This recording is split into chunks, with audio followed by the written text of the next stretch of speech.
ว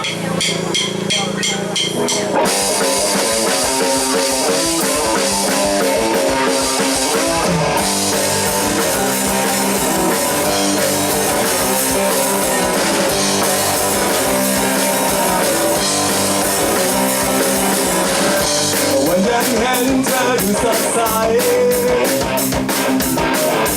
ในวันนี้เธอไม่เคยแจ่มใส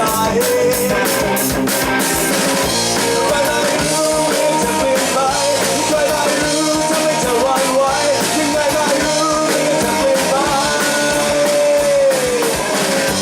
ใครคนใดไม่เคยผิดหวังต่อใหญ่แค่ไหนก็คงมีสักครั้งจะเป็นแสงที่มีเพียงไงจะเป็นนางฟ้าที่ตกเพียงไงทุกใจที่ผิดหวังคอยมาจำไว้ช่างมันช่างมันช่างมันช่างมัน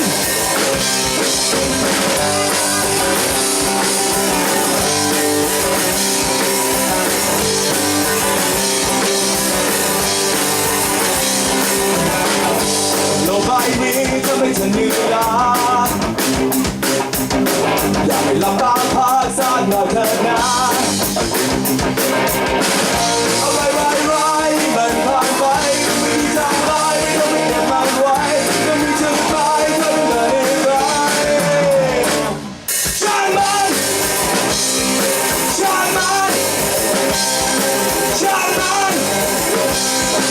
ช่างมัน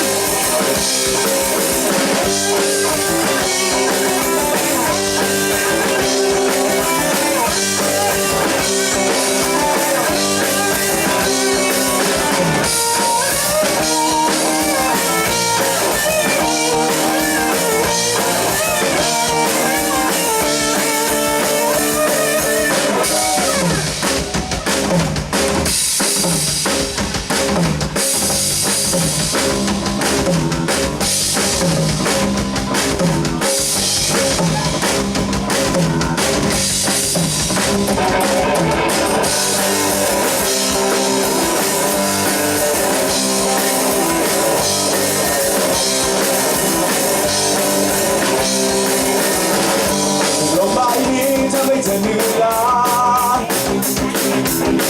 ให้หลับตาพักสักหน่อยเถิดนะ